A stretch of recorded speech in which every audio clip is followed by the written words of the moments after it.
Okay, Bismillahirrahmanirrahim. Today our topic is gene sequence to gene function. Okay, so हमने देखना है कि हमारे पास अगर एक सीक्वेंस है तो उस सीक्वेंस से हम फंक्शन कैसे प्रेडिक्ट करेंगे. ओके, सो ये कंप्लीट स्टेप इस लेक्चर के अंदर हम कोशिश करेंगे कि कंप्लीट कर सके. So before going to the sequence analysis, you should know how we can retrieve, how we can sequence DNA, how we can get the sequence. Okay. Sir So yes, sir please. Lecture से पहले आप हमें mid का बता देंगे. Sorry, वो हम बाद में डिस्कस करेंगे बच्चों. Okay sir. So the first step is सबसे पहले हम क्या करते हैं, कहीं से भी अगर हमें डीएनए एक्सट्रैक्ट करना हो तो हम सबसे पहले हम सैम्पलिंग करते हैं. Sample may be plant sample, animal sample or bacterial sample. Okay, then sampling के बाद we will extract total DNA. There may be different methods. We can also extract using DNA extraction kit method as well as the CTAB method. Okay, बहुत सारी different methods हैं. Definitely आप लोग गो through कर चुके होंगे दूसरे लेक्चर दूसरे सब्जेक्ट्स के अंदर कि how we can extract DNA. Okay, then the second step is after DNA extraction, the second is the step is the quantification of DNA. हम डीएनए को क्वांटिफाई करते हैं, हम चेक करते हैं कि उसकी क्वालिटी क्या है और क्वांटिटी क्या है, right. then the next step is PCR, DNA PCR or amplification of the C segment. Okay, so अगर हम एक सिंगल जीन को एम्पलीफाई करना चाह रहे हैं और सिर्फ उस टारगेट सीक्वेंस को ही हम स्टडी करना चाह रहे हैं, then we will amplify only our target sequence, right? So in case of target sequence we need some primer in the form of pair forward primer as well as reverse primer. Okay, for the target gene, and then other components and elements that are required for PCR, that's are DNTPs, DNA template. DNA template will come from the sample, and the DNTPs and tag polymerase, these can be purchased from commercial services. Okay, so these are all of these are found in the form of a single mixture that's known as green mix or green mixture. Okay, green mix हम इसे कहते हैं. एक mixture green colour में आपके पास होता है, उसके अंदर सारे के सारे जितने भी एलिमेंट्स रिक्वायर्ड है पीसीआर एनालिसिस के लिए वो सारे यहाँ पे अवेलेबल होता है. Then after PCR, definitely we have to check either our target DNA amplified or not. उसके लिए हम क्या करते हैं, हम सिंपल जेल के ऊपर रन करते हैं. जेल के ऊपर रन करने के बाद हम बैंड साइज चेक करते हैं, और बैंड साइज अगर हमारे टारगेट जीन के मुताबिक हैं फिर हम उस जेल से, जो हमारे पास जेल है, जेल से हम जीन क्लीन करते हैं. Hopefully in the techniques in biotechnology subject आप सारे गो थ्रू कर चुके होंगे how we can clean gene from jail.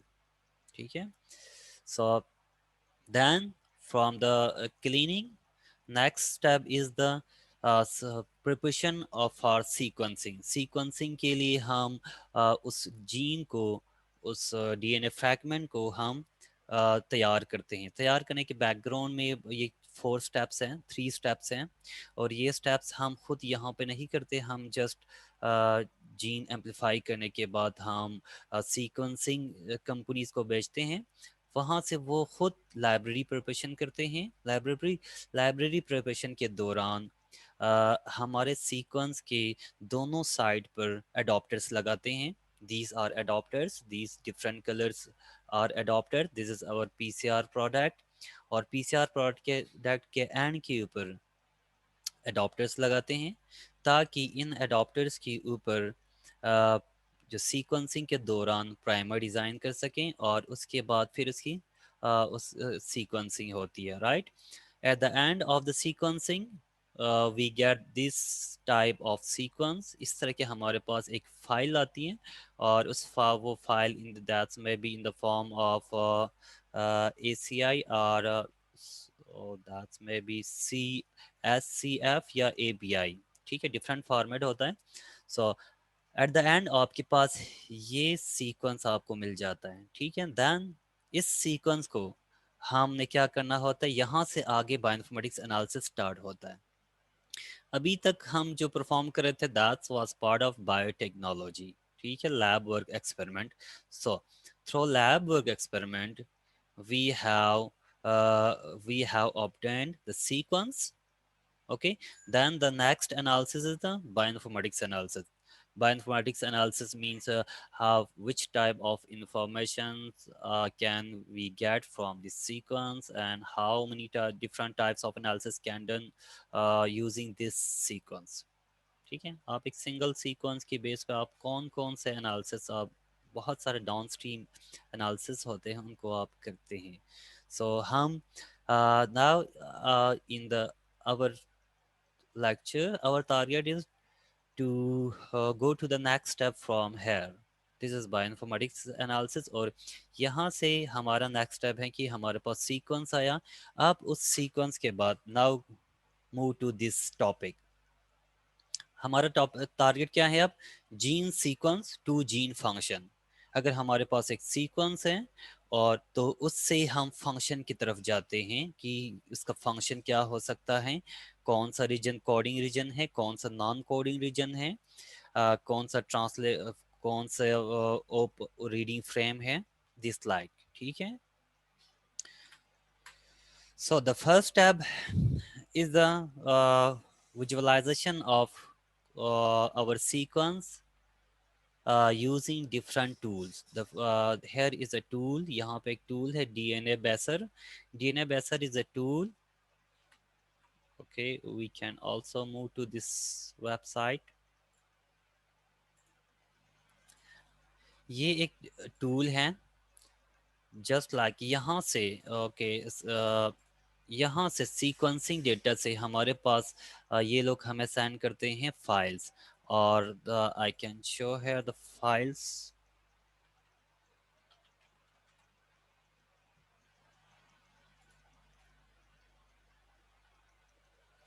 here are some sequencing results। ये अगर आप देख रहे हैं तो यहाँ पे कुछ sequencing results हैं, and that's are not opening in my system due to the their format, और उसकी जो फॉर्मेट की वजह से मेरे पास ओपन नहीं हो रहा। तो उसे हमें क्या करना, डाउनलोड करना है यहाँ से। This is the sequencing results, और उसके बाद हम इस वेबसाइट के ऊपर जा सकते हैं। ये देखें, this is a website for the quantity quality to check the quality of our sequence। हमारे सीक्वेंस की क्वालिटी क्या है। हो सकता है ये अगर हम सीक्वेंसिंग के लिए भेजते हैं तो इसका मतलब ये बिल्कुल भी नहीं होता कि वहाँ से उन्होंने जो सीक्वेंस किया है दैट्स 100% एक्यूरेट हो। There may be several problems with the sequence. आगे हम डिस्कस करेंगे कि कौन कौन से प्रॉब्लम्स होते हैं। सो सबसे पहले ये टूल है, और इसमें हम chromatogram file chromatogram file, these are maybe in the form of SCF format और ABI फॉर्मेट। ये दो फॉर्मेट्स हैं। इन फॉर्मेट में हम इस क्रोमेटोग्राम के अंदर ओपन कर सकते हैं, ठीक है। सो जब हम ओपन करते हैं we will obtain this like graph like structure। इस ग्राफ के जरिए हम फाइंड करते हैं सॉरी, इस ग्राफ के जरिए हम चेक कर सकते हैं कि क्वालिटी क्या है। अगर आप यहाँ पे देख रहे हैं हर एक पॉइंट के ऊपर लाइक जी है या टी है या जी है, G T this is our sequence. और हर एक पॉइंट के ऊपर, हर एक साइड के ऊपर जो रेजिड्यूस सीक्वेंसिंग टेक्नोलॉजी ने या सीक्वेंसर कंपनी ने आपको सीक्वेंस करके दिया है उसकी क्वालिटी क्या है, आप इस क्रोमेटोग्राम से देख सकते हैं। This is called chromatogram. and the different colors are showing the representing different residues. ये अगर आप देख रहे हैं तो देखें हर रेजिड्यूस के साथ लाइक अगर टी की मैं बात करूं, टी के अंदर इसमें एक ही क्रोमेटोग्राम में से एक ही आपके पास ये शेप आ रहा है, ठीक है। और इसका मतलब है दूसरे कलर्स यहाँ पे नहीं है, ओनली रेड कलर, ठीक है। इसके साथ कोई यहाँ पे कोई और क्या कहते हैं इसे, शेप, इसको हम ग्राफ कहते हैं, क्या कहते हैं इसको, हाँ पीक्स, ओके सॉरी, ये पीक्स हम कहते हैं कि देखें पीक्स की अगर आप बात करते हैं तो ये सिंगल पीक्स हैं, ठीक है। सिंगल पीक का मतलब है only single nucleotide are present at this site and 100% confirm. So this type of results are known as excellent sequence. इसको हम कहते हैं, हमने जो सीक्वेंसिंग करवाए थे उसका रिजल्ट एक्सलेंट है, परफेक्ट है, okay. Then here is another result. If you are looking here, अगर इस रिजल्ट को आप देख रहे हैं तो एक पॉइंट को अगर आप देखें, कोई एक सिलेक्ट करें like this, again T, T के नीचे अगर इसकी बात करें तो this is a good residue site. But if you are looking here, इसकी अगर बात करते हैं तो see, let me annotate here. Okay so हम यहाँ से हम देखेंगे, स्टार्ट से ही यहाँ से हम देख सकते हैं। अगर आप टी साइड के ऊपर अगर आप देख रहे हैं इस रीजन के ऊपर, तो अगर आप नीचे देख रहे हैं तो दिस इज शोविंग अनदर, ये जो छोटा सा एक पीक है, ये एक तरफ से नॉइस को शो कर रहा है कि यहाँ पे पॉसिबल है कि कोई और न्यूक्लियोटाइड भी सीक्वेंसिंग के दौरान आया है। सिमिलरली अगर आप इस रीजन के ऊपर आते हैं, या इस रीजन के ऊपर देखें, ए के ऊपर, दिस इज ए, और ए साइड के ऊपर दिस इज अ नॉइस, ये देखें, ये जो पीक है, ये पीक ये बता रही है कि एक के साथ कुछ नॉइस भी है, नॉइस मींस कुछ एरर भी है, ठीक है। So even in this condition this is acceptable, ये एक्सेप्टेबल है अगर आपके पास नॉइस लेवल बहुत लो लेवल हो। आप देखें बहुत इस लेवल पे है मोस्टली, अगर आप देख रहे हैं तो इस लेवल से ज़्यादा नहीं है यहाँ तक, बट स्टिल हम इजीली डिफाइन कर सकते हैं कि कौन सा पोजीशन के ऊपर कौन सा न्यूक्लियोटाइड प्रेजेंट है, okay. So this is acceptable. here is a bad example of sequencing data, अगर आप इसको देख रहे हैं तो ये देखिए यहाँ पे अगर इस साइड की बात करते हैं, लेट्स सपोज दिस सी, और सी को अगर आप देख रहे हैं तो सी के साथ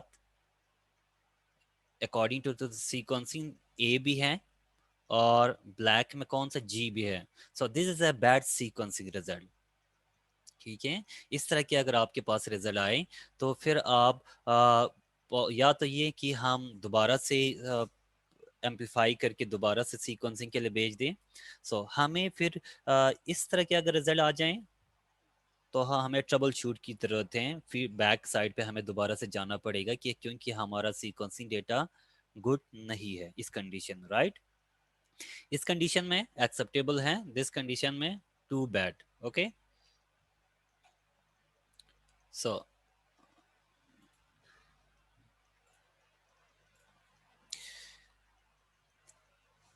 then again come to the second slide.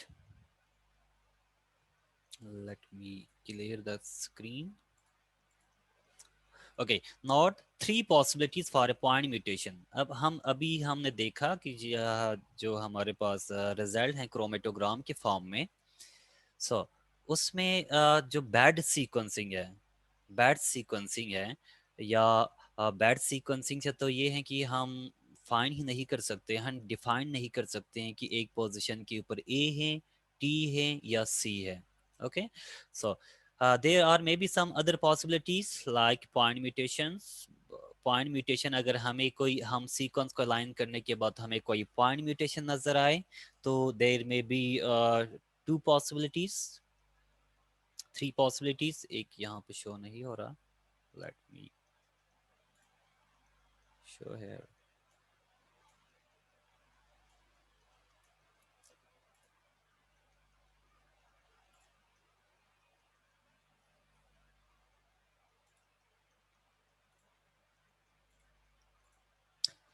Okay, if you are looking here, a point mutation may be sequencing error.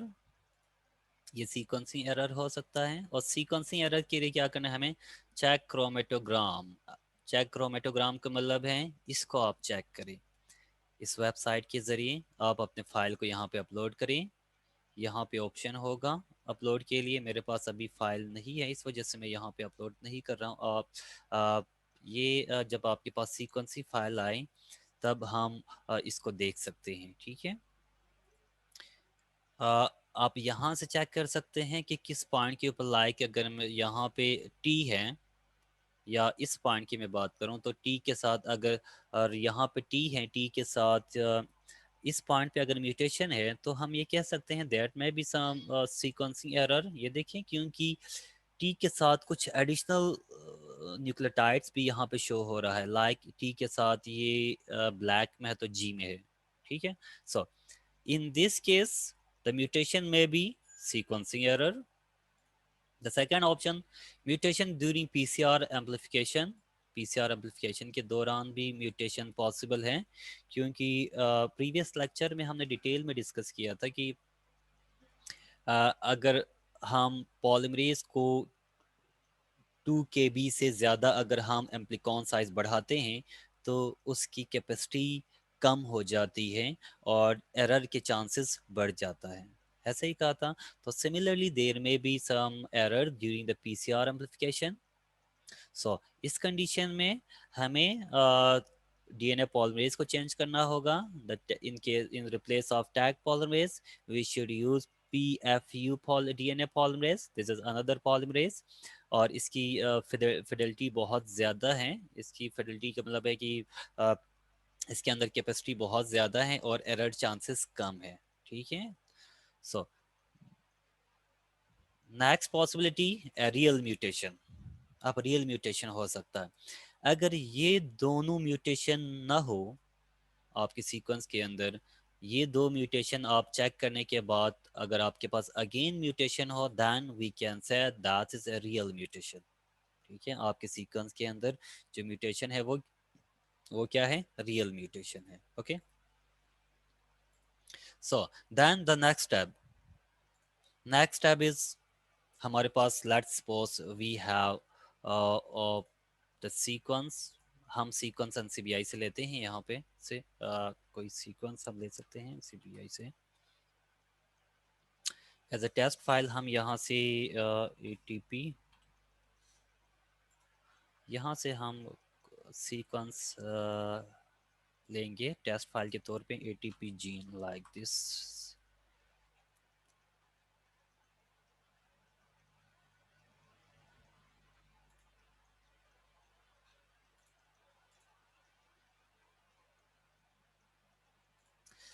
Okay, so we are taking uh, some part of gene. Okay, ये हम कुछ, it's a long sequence but we are taking only this side, okay, just copy, then here paste in a text format। Suppose करिए कि ये file हमारे पास वो file है जो सीक्वेंसिंग के बाद हमारे पास आया, और हमने इसकी क्वालिटी भी चेक की थ्रू क्रोमेटोग्राम, ओके, और डिफरेंट टूल्स के ज़रिए हमने क्वालिटी चेक की। आफ्टर क्वालिटी चेकिंग हमने ये कंफर्म किया, यस अब ये सीक्वेंस, इसकी क्वालिटी अच्छी है, and we can go to the next step. Okay, so the next step is translation of DNA or RNA sequence. अब हमारे पास इन दिस फॉर्म, इस फॉर्मेट में अगर आप देखते हैं तो दिस इज, हम कोई इंफॉर्मेशन इसके साथ टैग नहीं है इस कंडीशन में, ऐसा ही है। लेट्स पॉज, इस कंडीशन में अगर आप देखते हैं तो कोई इंफॉर्मेशन इसके साथ टैग नहीं है। इवन दिस, इनको भी हम रिमूव कर देते हैं। कोई sequence name ABC like this may be a gene identified for this sequence. So at this step, this is just a sequence and we don't know about this sequence, okay. So the first step is to translate this sequence into protein sequence. हम इसको translate करेंगे. So translate के लिए there are several bioinformatics tools.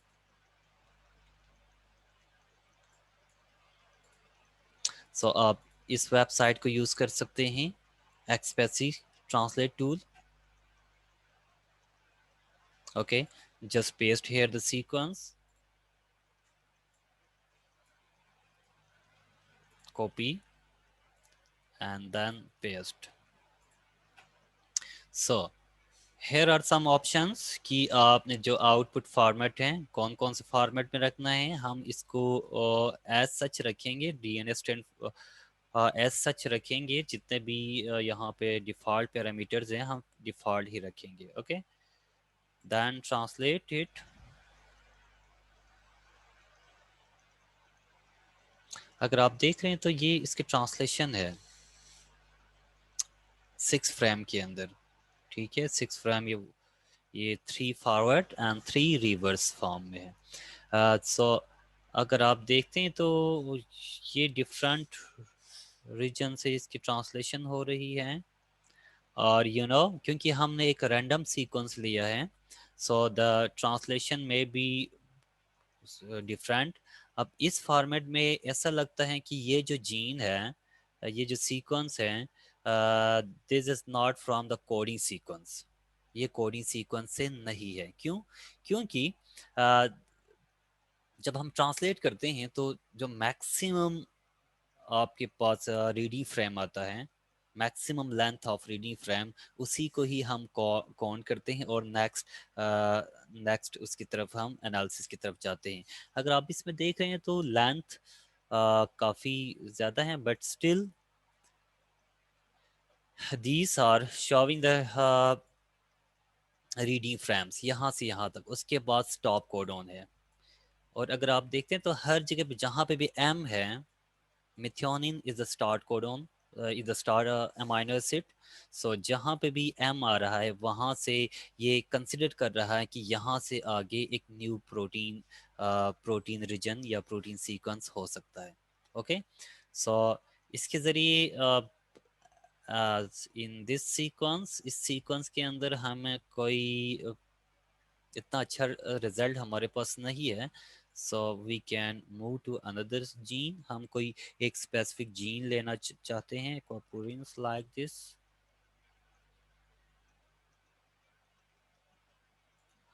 Okay,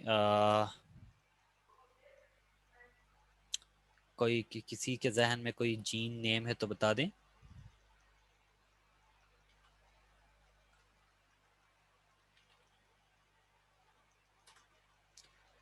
So instead of random sequence, we are taking some. These are also from the circular DNA.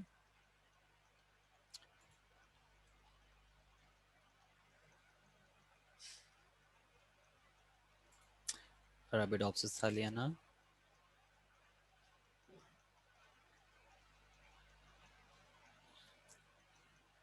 ये आप यहाँ से check कर सकते हैं. ये देखें, this is the length of the this gene.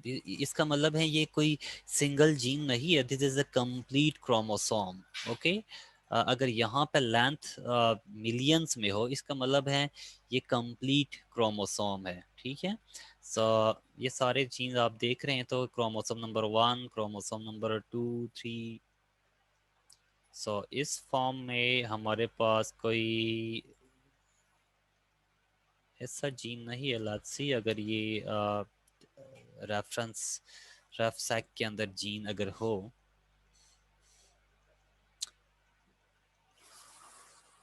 ये एक जीन है.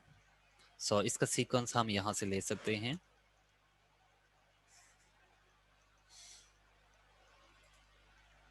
Chromosome number 4, it's a complete chromosome. So इसके लिए हमें अगेन इस रीजन में आके कहाँ से कहाँ तक सीक्वेंस हमें सेट करना होगा. सो this is the start point 17 400 500, और this is the end 17 400 3500. Okay, so just again click on the FASTA 17 400 यहाँ से आप सेट कर सकते हैं 400 एंड 500. So 17 again इसको 400 and 500. So we are limiting. हम सिर्फ इस रीजन को ही यहाँ पे व्यू करना चाह रहे हैं और उसी जो क्योंकि क्रोमोसोम नंबर 4 के ऊपर है. So this is the complete sequence. This is a part of gene. ठीक है, यहाँ से हम कॉपी कर सकते हैं. Then again just paste here your sequence. इसके अंदर एक और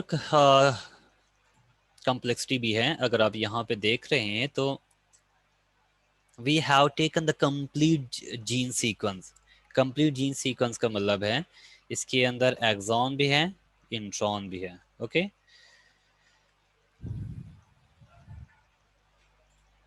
सो अगेन इसको जरा ट्रांसलेट करें.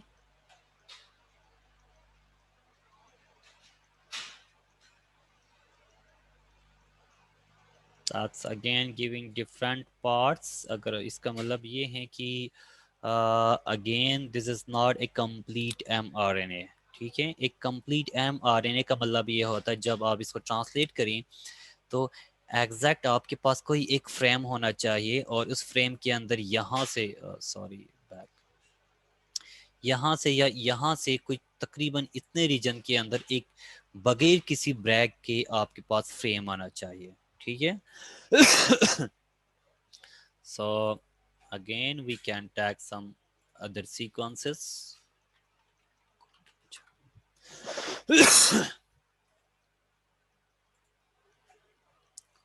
So now we are trying to get some mRNA sequence.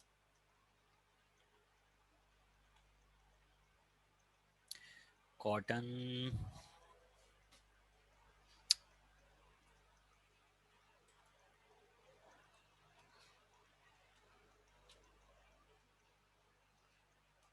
Okay. Let me check if there is any sequence in my email. Qasim.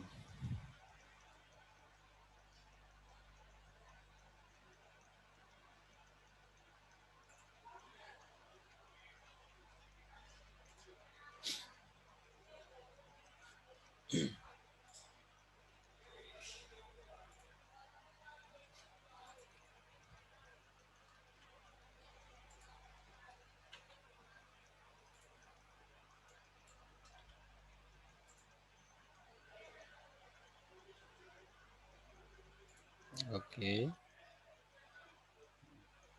that's not working here. Okay, ये भी नहीं है यहाँ से. Let me check. Okay, here is a sequence that I think yes. Okay, यहाँ पे है sequence. ठीक है. So we are getting the mRNA sequence of unknown gene. और अगर आप इसको कंपेयर करें, ठीक है, इसी का मैं एक डुप्लीकेट यहाँ से ओपन कर लेता हूँ ताकि हम कंपेयर कर सके जस्ट. सो पेस्ट हेयर. अब इसका रिजल्ट और पहले का रिजल्ट आप कंपेयर करें. नाउ अब चेक करें. This is the complete sequence. अब हमारे पास देयर आर 6 फ्रेम. अब 6 फ्रेम में से सबसे बेस्ट फ्रेम कौन सा है? ये वाला है. So we can use this sequence for downstream analysis. ठीक है, बहुत सारे ये देखें these are other frames. So these frames are not acceptable. अगर आप इनमें से देख रहे हैं तो क्योंकि जब हम कोडिंग सीक्वेंस की बात करते हैं तो एक जो मैक्सिमम अमाइनो एसिड हमारे पास बगैर किसी ब्रेक के आए उसे हम बेस्ट फ्रेम कंसिडर करते हैं. ठीक है, एक तो ये जो कि वेल नॉन एमआरएनए है. Second this is the genomic DNA sequence. अगर हम जीनोमिक डीएनए सीक्वेंस ले रहे हैं तो ये इस फॉर्म में आएगा. And you know genomic DNA sequence के अंदर एक्सॉन और इंट्रॉन दोनों होता है. And during the splicing exon intronic part will remove and then the exon parts will join. उनको ज्वाइन करने के बाद उससे फिर प्रोटीन की ट्रांसलेशन होती है. Okay, So now we can consider this is our protein sequence, and that was the first practical part. First practical part में हमारे पास जो डीएनए रीजन या आरएनए सीक्वेंस था उसे हमने प्रोटीन में कन्वर्ट किया, राइट. इसको हम कॉपी करके इसके अंदर रख सकते हैं. ओके, वन थिंग और हमें इसको भी कॉपी करके रखना चाहिए क्योंकि हमने नेक्स्ट सीक्वेंस एनालिसिस के लिए अभी इनको यूज करना है. ओके,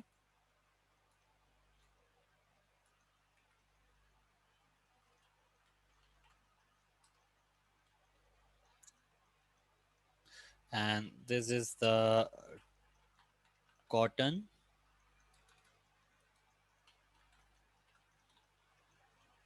translated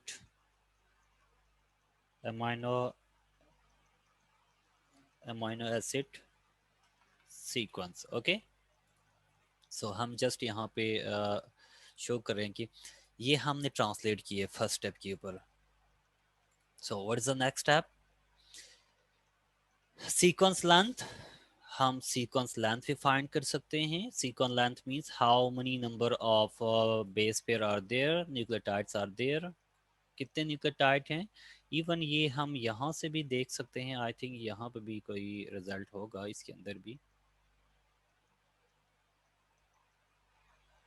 ओके, अगर ये यहाँ पे नहीं है तो बहुत सारे ऐसे टूल्स हैं जिनके ज़रिए हम सीक्वेंस लेंथ फाइंड कर सकते हैं. लाइक अगर आप देखते हैं तो सीक्वेंस लेंथ कैलकुलेटर आप यहाँ पे लिखते हैं तो ये डीएनए लेंथ कैलकुलेटर ये, और इसके अंदर जस्ट आप सीक्वेंस को पेस्ट कर दें. And double standard, this is single standard DNA, where is the single standard. और हम इसको कैलकुलेट कर सकते हैं. How many number of base pair, ये बेस पेयर हैं और ये मॉलिक्यूलर वेट है. ठीक है, so this is there are total 1269 base pair. इसको हम कॉपी करते हैं और यहाँ साथ में हम लिख के रख लेते हैं ताकि ये लेंथ इसकी क्या है, base pair. Okay, then we will move to the next heading. That is molecular weight. Molecular weight का क्या मतलब है? मॉलिक्यूलर वेट का मतलब है कि how many number of amino acid are there and what is the weight of each amino acid. हर एक अमाइनो एसिड का वेट हम चेक करते हैं और उसके बाद वो कलेक्टिवली उनको सम अप करते हैं. ठीक है, there are all also several bioinformatics tools are available. This is another tools. इसके ज़रिए हम, अगर हम इसको ओपन करें, यस, ये this is protein sequence, and protein sequence that we have already obtained from the translated translation tool.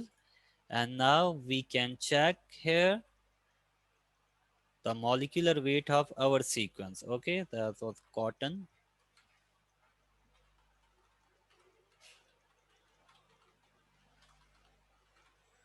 Okay, just click here. This is the molecular weight in kilodalton. ये हम इसको भी कॉपी कर सकते हैं. इसको कॉपी करें और यहाँ पे हम इसके साथ हम पेस्ट करते जाएं. ओके, आप लोगों को समझ आ रहा है कि हम क्या कर रहे हैं? हम इंफॉर्मेशन रिट्रीव कर रहे हैं डिफरेंट वेज से. सबसे पहले हमारे पास एक अननोन सीक्वेंस था. अननोन सीक्वेंस के बाद अननोन सीक्वेंस के ऊपर हमारे पास आया कि इसकी लेंथ इतनी है. हमने फाइंड किया लेंथ मीन इतने बेस पेयर है, नंबर ऑफ. उसके बाद हमने उसको ट्रांसलेट किया. Now we have protein sequence and then हमने प्रोटीन सीक्वेंस का वेट फाइंड किया, molecular weight. This is kilo dalton. ठीक है, किलो के डी ए में लिखते हैं kilo Dalton. Okay, then kilo dalton means here. यहाँ पे अगर आप इस सीक्वेंस की बात करते हैं, here is example 64 kilo Dalton and in our case what was the 47 kilo Dalton. Okay, so what is the application of this molecular weight? that is important कि हमने क्यों फाइंड किया मॉलिक्यूलर वेट. कोई बता सकते हैं? here is the answer of this question. Molecular weight is required to predict the location of a protein of interest on a jail.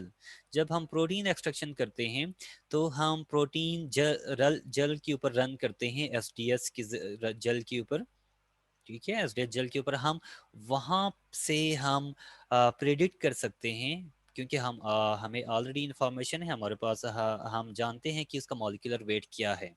सो जो जल है, जल के ऊपर तो बहुत सारे डॉट्स होंगे, उन डॉट्स में से कौन सा डॉट है ये आपने फाइंड करने के लिए हमारे लिए ज़रूरी है कि हमारे पास मॉलिक्यूलर वेट इंफॉर्मेशन अवेलेबल हो, right. Molecular weight of the natural protein में बी डिफरेंट, थोड़ा सा डिफरेंट हो सकता है। उसका क्या मतलब होता है, अगर डिफरेंट हो तो इसका मतलब है कि वो डायमेरिक फॉर्म में है। डायमेरिक फॉर्म में का मतलब ये है कि एक प्रोटीन, एक सीक्वेंस, अगर मैं इसको सीक्वेंस कंसिडर करूं, ये एक सीक्वेंस है, और इसी तरह का एक और जीन भी है, सेम जीन है, दो प्रोटीन है आपस में कंबाइन होके उनके दरमियान हाइड्रोजन बॉन्ड के जरिए कम्प्लेक्स फॉर्म में, डायमेरिक फॉर्म में होता है। जब वो डायमेरिक फॉर्म में होता है तो वो एक ही जगह के ऊपर आता है, ठीक है। उनके दरमियान सार्ड ब्रिज हो सकता है, दिस लाइक जो स्ट्रॉन्ग बॉन्ड में से है, सार्ड ब्रिज बॉन्डिंग के जरिए डायमरिक फॉर्म में प्रेजेंट हो सकता है। सो हम जल के ऊपर हमें देखना होगा कि क्या वो डायमेरिक है या नहीं है। अगर वो डायमेरिक है तो साइज क्या होना चाहिए, एग्जैक्ट डबल होना चाहिए। लाइक अगर ये 64 है हमारे पास सिंगल जीन को, तो एग्जैक्ट उसका डबल होना चाहिए। तो जल के ऊपर हम चेक करेंगे, where is the, if you are looking here, let's suppose this is a gel,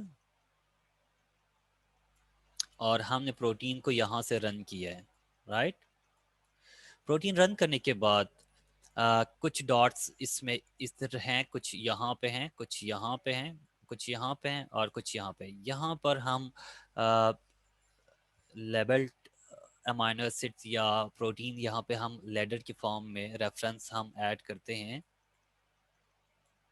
ठीक है, उसके साथ हम कंपेयर करते हैं।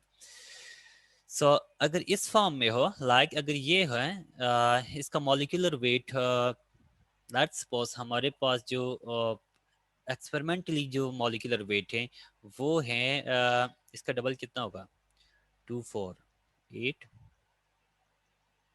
26 128। 12, ओके 28 है। बट इसका ओरिजिनल क्या है, 64 है। 64 का मतलब है कि वो इस रीजन में, यहाँ पे 64 होना चाहिए था, इस रीजन के अंदर होना चाहिए था, बट यहाँ पे नहीं है, यहाँ पे नहीं है और यहाँ पे है, इसका एग्जैक्ट डबल है। तो पॉसिबल है कि हमारी जो प्रोटीन है दैट्स में be in the form of dimeric. या सेकेंडली अगर यहाँ पर भी एक हो तो अगेन दिस प्रोटीन में भी सिंगल प्रोटीन एंड दिस में भी इसी का डायमेरिक फॉर्म, दोनों पॉसिबिलिटीज है। सो हम फर्दर एक्सपेरिमेंट के लिए इसको भी यहाँ से हम क्लीन करेंगे और इसको भी हम यहाँ से क्लीन करेंगे नेक्स्ट ट्यूब में। सो फर्दर एक्सपेरिमेंट के लिए हम इन दोनों को आगे नेक्स्ट डाउन स्ट्रीम एनालिसिस के लिए लेके जा सकते हैं, ठीक है। So this is the important and application of molecular weight of the protein that's we predict through bioinformatics analysis. Okay,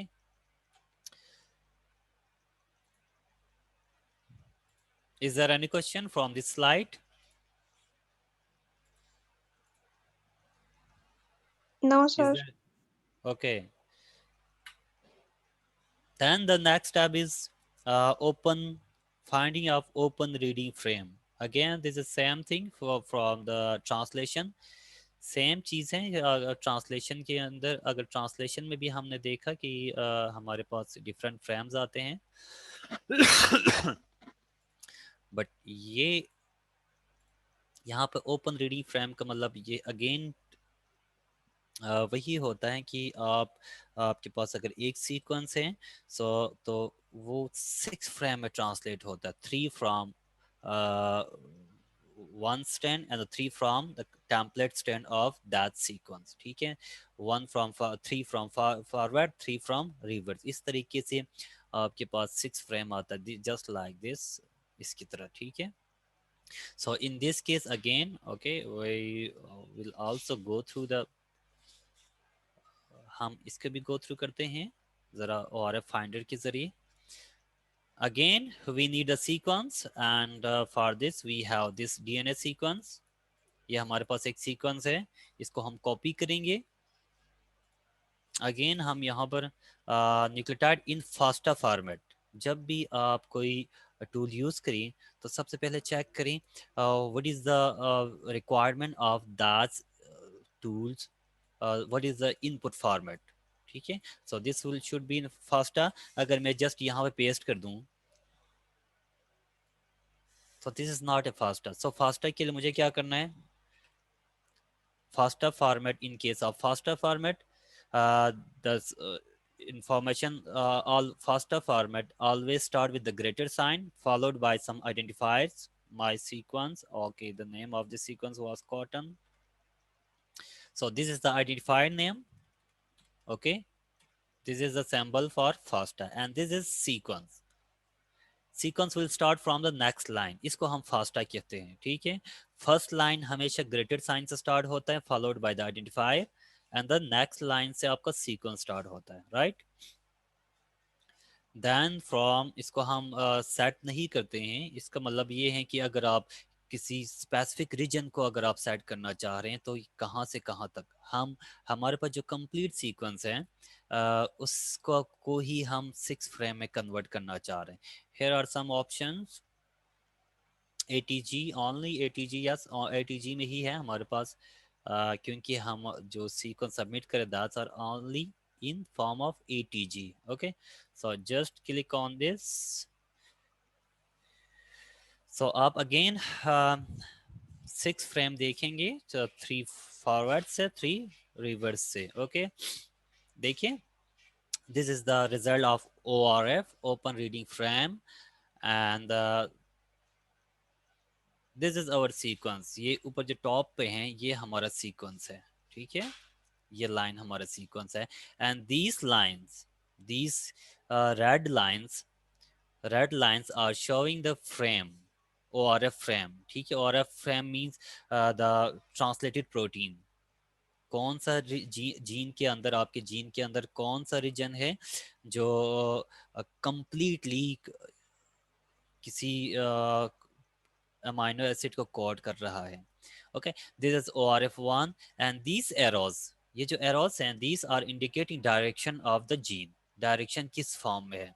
as there are 3 direction will be from right to left, right, 3 direction will be from right to left and 3 reading frame from left to right, there will be total 6 frame, okay।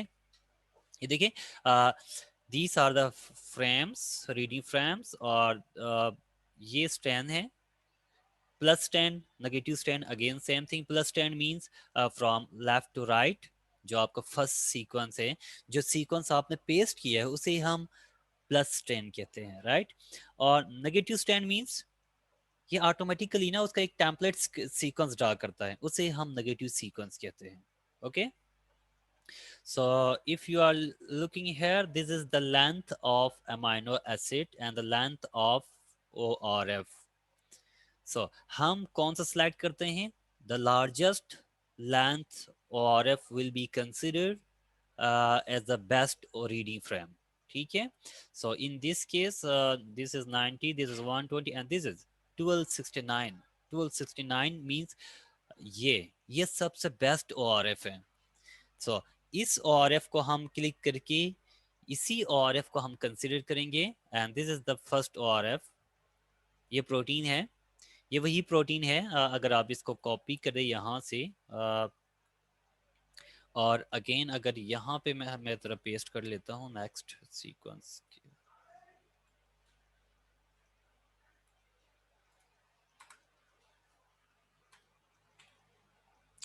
this was through ORF1, okay, and this is again in the form of, should be in the form of again ये आपके पास, okay, in the form of FASTA होना चाहिए। यहाँ से आकर अगर आप इसको सीक्वेंसिंग या स्पेसिस अगर रिमूव करें तो आप देखेंगे ये दोनों सेम होगा। ये सीक्वेंस जो हमने पहले ORF के ज़रिए या ट्रांसलेट किया था, और ये सीक्वेंस दोनों सेम होंगे। ये देखिए, अब आप इसको कंपेयर कर, let's suppose this region WWRGT, same sequence is here, ये दोनों सेम सीक्वेंस है। Okay, so the ORF1 is the final sequence. Okay, हमने दो तरीकों से चेक किए, एक तो ORF के जरिए, एक ट्रांसलेशन टूल्स के जरिए।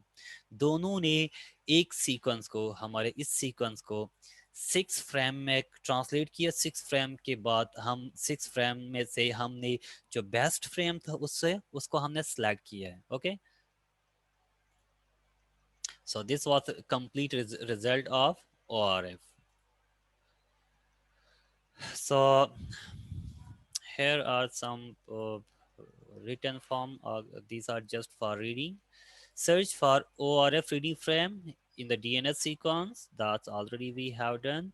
Confirm selected ORF with BLAST. Okay, this is another step. ठीक है, so इसमें से अब हम क्या करेंगे, जो ORF है, बेस्ट ORF है, कंफर्म ORF। कंफर्म ORF कौन सा था हमारे पास?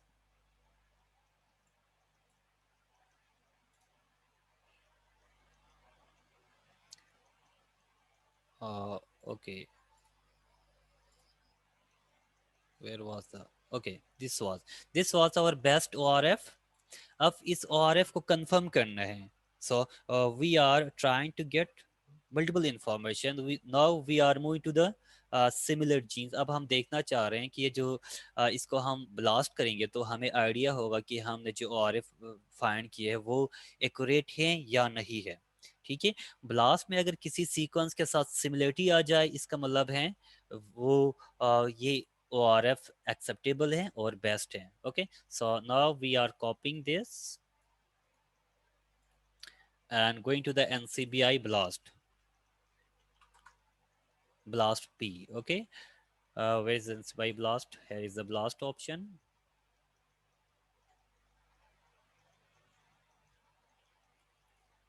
and there are different types of blast।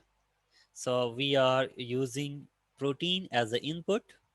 हमारे पास जो इनपुट फॉर्म में क्या है, प्रोटीन है, लाइक दिस। ये हमारे पास प्रोटीन फॉर्मेट में है। सो हम प्रोटीन डेटाबेस यूज करेंगे। Just click on this protein database, then paste here your sequence in the form of, again, in FASTA format। so check is either it is present, yes it is already in the FASTA format। then यहाँ पे database, हम fix नहीं करते हैं। क्यों? क्योंकि इस form में हम जस्ट देखना चाह रहे हैं कि हमारे पास जो प्रोटीन ट्रांसलेट किए हमने सीक्वेंस, वो एक्यूरेट हैं या नहीं है, वो फंक्शनल है या नहीं है। दूसरे अल्फाज में क्या मतलब, फंक्शनल है या नहीं है। उसके लिए हम ब्लास्ट करते हैं। ब्लास्ट से हमें आइडिया होगा कि हमारा जी हमारे हमारे पास जो प्रोटीन सीक्वेंस है वो मोस्ट सिमिलर कौन से सीक्वेंस के साथ है और उसका फंक्शन क्या है। Okay, you know this is a complete database। there are million and trillions of sequences from all organisms, covering from prokaryote to the higher plants, even animals की भी बात करें, ह्यूमन बीइंग तक डेटा यहाँ पे इस NCBI के अंदर प्रेजेंट है। Okay, so NCBI is one of the most largest database। it also contain raw databases। it also contain raw data, बहुत सारे raw data भी हैं। raw data means for example हमने जो सीक्वेंस किए हैं, लाइक अभी इसी प्रैक्टिकल सेशन में अगर हम देख रहे हैं तो हम we are moving from DNA extraction and now we are looking for the function of our protein। okay,